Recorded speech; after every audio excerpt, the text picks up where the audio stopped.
Situé à 33 km du centre-ville de Kolwezi, les villageois Lemba manquent de l'eau potable. Les hommes et femmes de cette contrée s'abreuvent à l'eau de la rivière. Et puis d'éviter les trismés dans la salle orthodoxe, l'atelier de sensibilisation des personnes vulnérables et des leaders d'opinion sur la lutte contre le coronavirus, initié par le commissariat général des genres, famille et enfants, se clôturé. C'est vendredi 15 mai.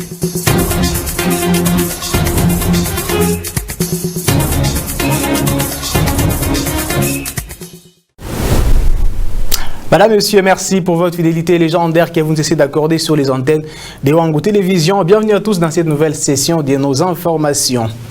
Je vous le disais au sommaire, les habitants du village Lemba, contrée située sur la route numéro 39 à 33 km du centre-ville de Kolwezi, peinent pour s'approvisionner en eau potable. Les femmes de cette partie de la province sont contraintes de se réveiller nuitamment et parcourir de longues distances pour tenter de s'approvisionner en eau potable de la rivière. Reportage signé par Fiston Salomou et Gracia Oleko. Ces ménagères sont obligées de quitter leur domicile à petites heures du matin, rien que pour aller puiser de l'eau à la source. Elles sont les habitantes de Walemba, un village situé non loin de Kolwezi vers Kassaji. Seulement, ceux qui ont un peu de moyens peuvent forer des puits dans leurs parcelles pour s'approvisionner en eau qui est tout sauf potable. Bien qu'entourés par plusieurs entreprises minières de haute renommée, les villageois de ce coin se plaignent du fait que ces entreprises ne jouent pas correctement leur rôle dans le cadre de la responsabilité sociétale. Du coup, ils se sentent oubliés et ne savent plus à qui espérer. L'eau potable est un véritable casse-tête dans ce village. Pour en avoir, il faut parcourir de longues distances jusqu'à la source. Et cette eau n'est pas de bonne qualité. Dans tous les villages, il n'y a aucun puits moderne qui a été foré. Nous souffrons tellement. Et pourtant, nous sommes tous enfants de la province du Lualaba. De la même manière que les actions se font voir dans d'autres coins de la province, nous voulons aussi que les autorités pensent à ce village, parce que nous appartenons tous à la même province.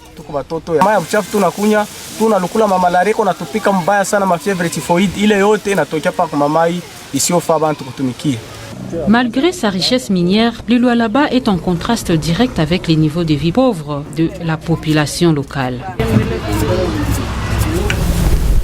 Madame, Monsieur, revenons cette fois-là dans la ville de Kolwezi. C'est dans l'objectif de se rapprocher de la communauté locale que l'entreprise CMCK a inauguré ce vendredi 15 mai un nouveau point de vente de la farine et mais aussi des aliments volailles au quartier Joli Site dans l'enceinte du marché Mouyège à la grande satisfaction des habitants de la place. Sarah Katebe était sur place. Plus d'inquiétude pour les habitants des Jolis Sites et ses environs en ce qui concerne la farine des maïs.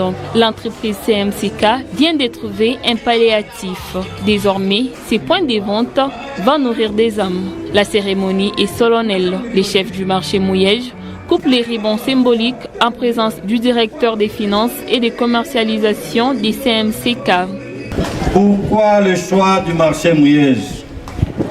Dans la vision de notre patron, M. Joseph Zabandora, la ville de Kolwezi est en train de connaître son expansion et le quartier Joli Site sera l'un des plus grands quartiers. Par conséquent, le marché Mouyège est appelé à être modernisé et cette modernisation a commencé par la construction de nouveaux stands et aujourd'hui CMCK vient de se joindre à cette action. L'œuvre que nous inaugurons au séjour n'est pas faite pour CMCK, mais plutôt pour la population du quartier Joli Site en particulier et de ses environs en général.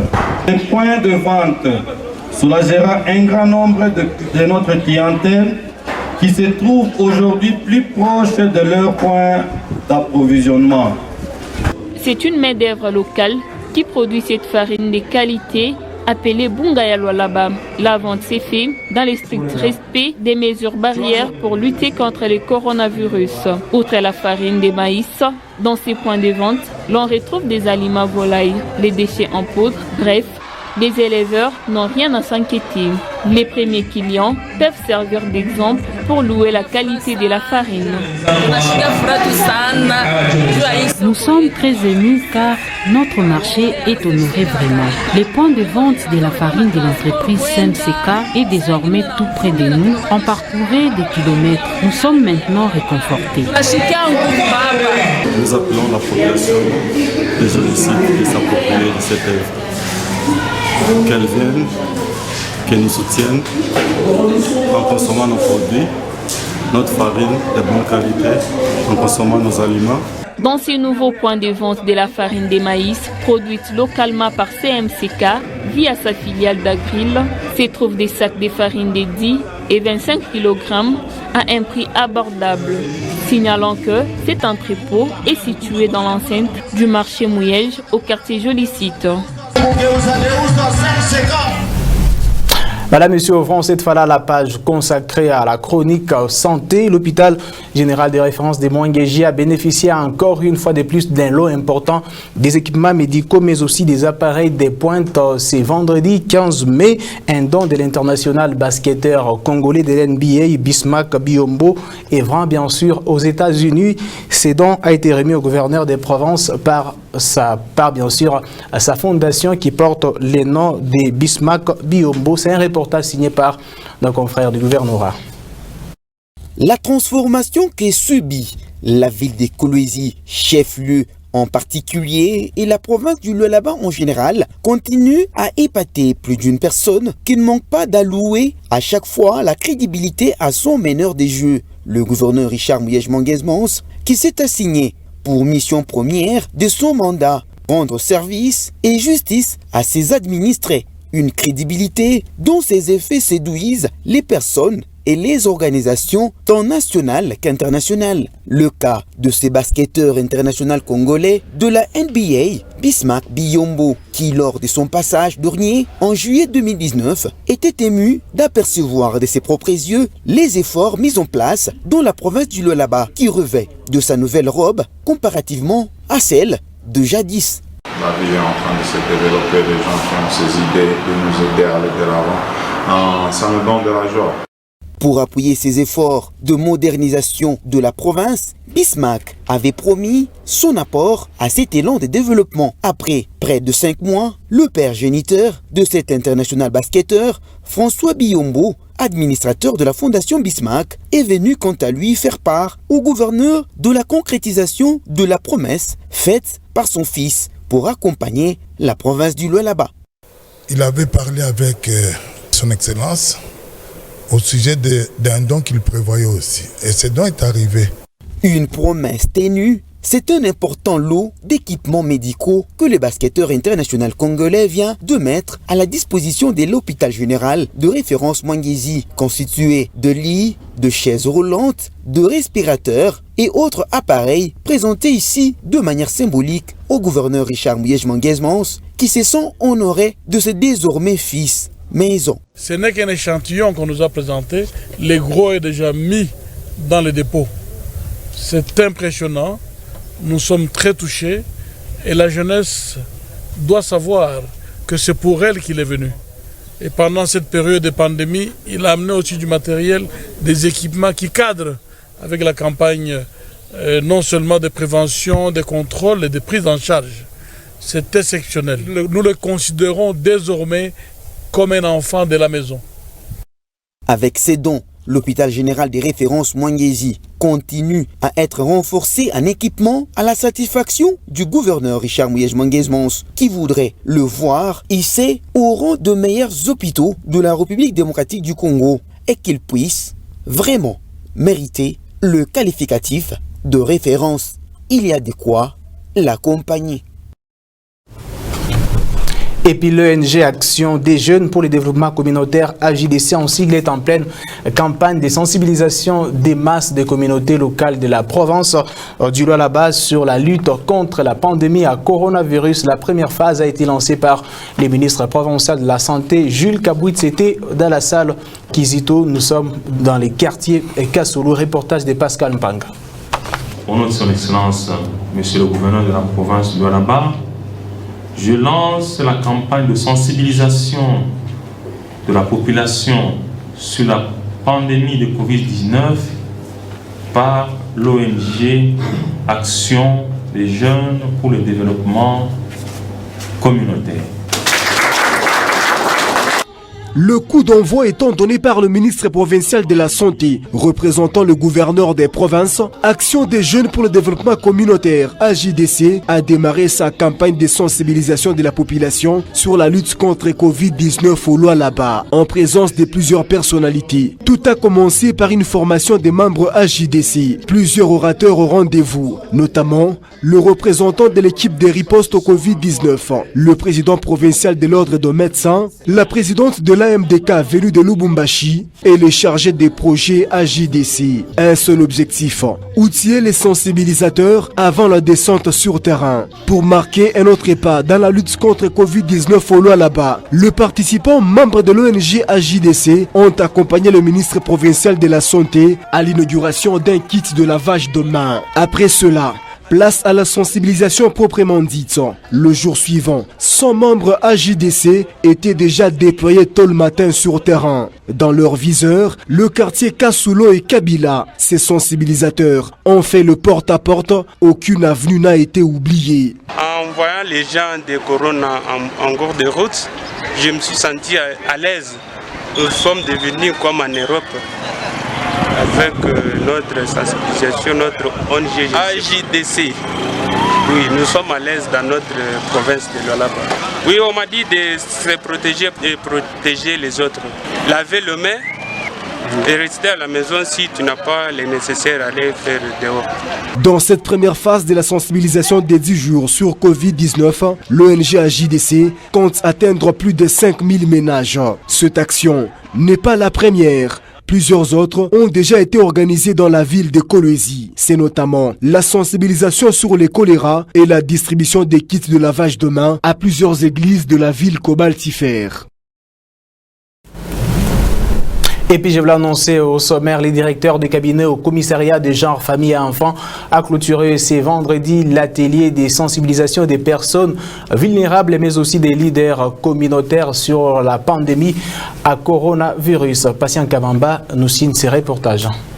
Pendant 3 jours, cette salle a accueilli plusieurs couches de la population lualabaise, autrefois oubliées dans différents modules de sensibilisation sur le coronavirus. Les sourds-muets, les malvoyants et les handicapés moteurs étaient les premiers à recevoir les ABC de la pandémie venant des experts du commissariat des genres. Ensuite, les albinos, les responsables des professionnels des sexes et des enfants sans abri se sont mêlés à la fête. Au dernier jour, après avoir entendu tout sauf rien sur la Covid-19, les prestataires de prison, les responsables des forces armées et de la police, ainsi que les détenteurs des orphelinats, se sont abreuvés à la source. Désormais, toutes ces catégories sont bien outillées et peuvent ainsi se lancer dans la prévention. Les directeurs des cabinets de la commissaire du genre, qui a tiré les rideaux de ses assises, a loué les participants qui étaient armés d'un courage fin. D'autres ateliers de cette taille sont à venir. Nous avons discuté pour qu'ensemble, nous puissions augmenter notre niveau de connaissance sur la problématique de Covid-19 et sur la responsabilité de chacun dans la riposte contre cette pandémie qui s'est fait parler d'elle depuis décembre 2019 à travers le monde et dans notre pays. Et c'est de ça qu'il s'agissait aujourd'hui. La prochaine étape, c'est quitter Kolwezi pour regarder dans nos territoires et dans nos secteurs afin que les milieux ruraux soient aussi pris en compte, parce que là-bas nous avons des leaders de mouvements féminins, nous avons des personnes en uniforme, nous avons les enfants de la rue, les personnes avec handicap. Comment est-ce que nous pouvons aussi les prendre en compte dans les efforts de la riposte contre Covid-19 au niveau des territoires et des secteurs?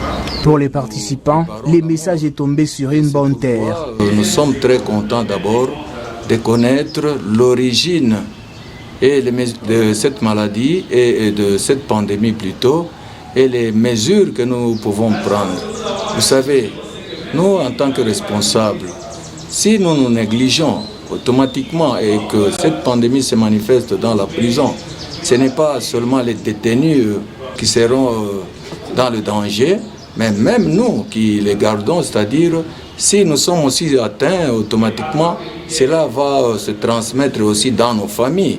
Nous sommes très ravis de participer à cet atelier parce que ça nous permet de comprendre certaines choses que nous étions en train d'ignorer et ça nous permet aussi de les emporter, d'éclairer les personnes que nous gérons.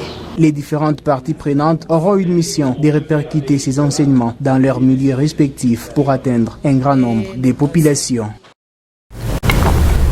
Et puis dans les restes de l'actualité, la nouvelle société civile du Congo, coordination provinciale du Lualaba, a dans un communiqué de presse publié le 14 mai 2020 dénoncé l'inexécution des dispositions légales en matière d'élaboration des cahiers des charges par les entreprises minières locales. Ici, nous allons vous proposer la réaction à chaud du coordonnateur adjoint de la nouvelle société civile du Congo, coordination provinciale du Lualaba, au micro de votre télévision.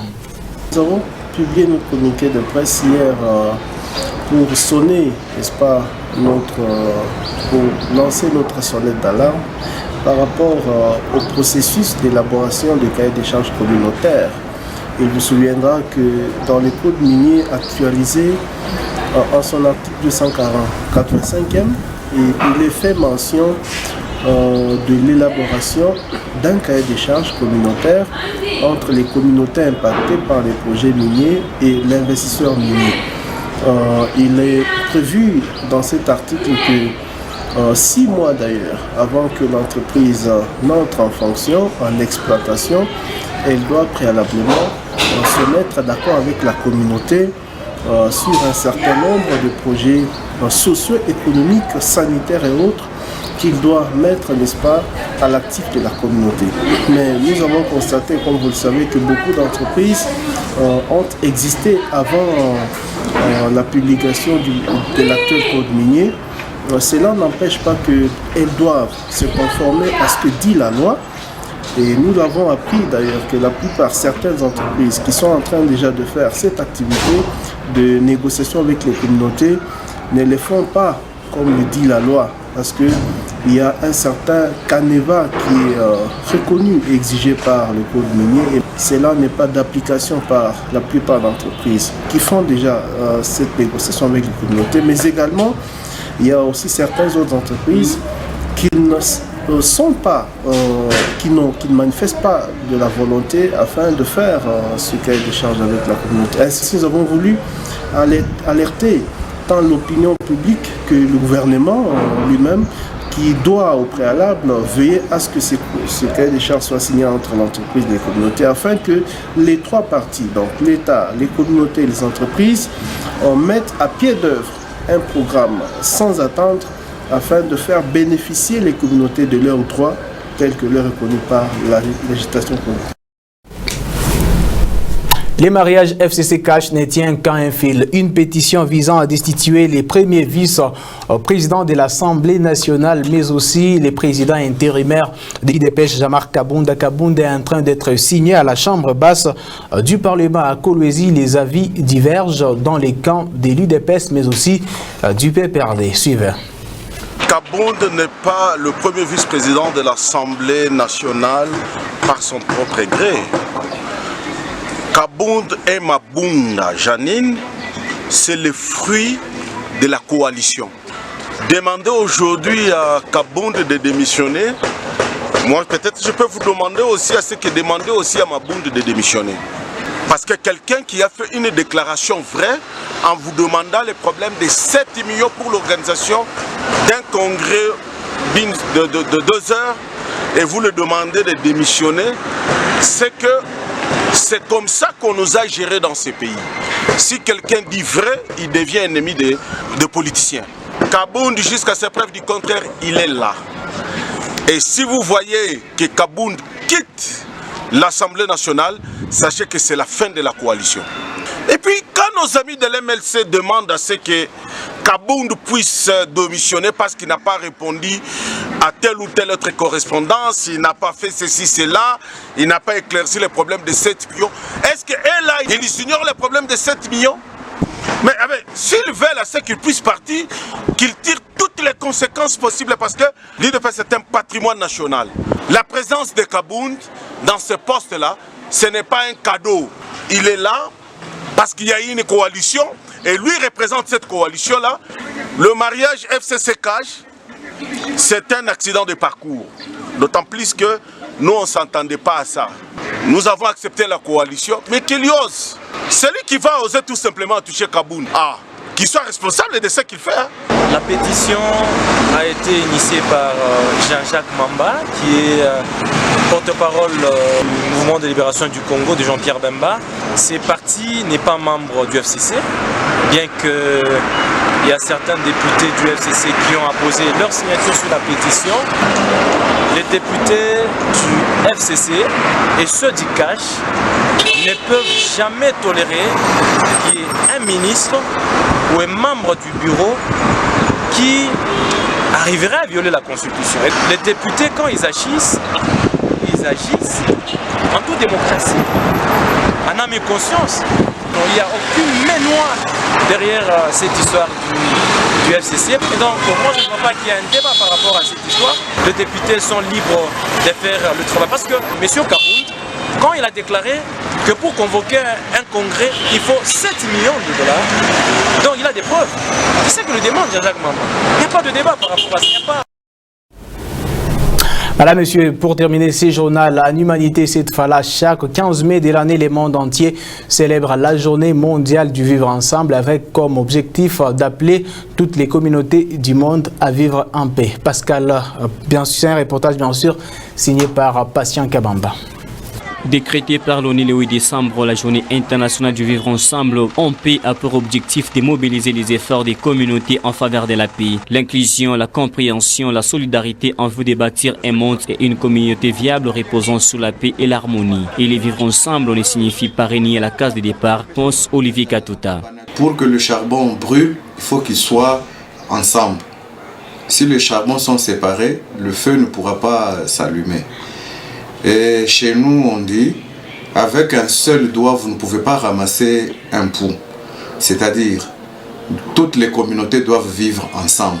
Lorsque je me dis Minung, là, je ne suis pas tribaliste.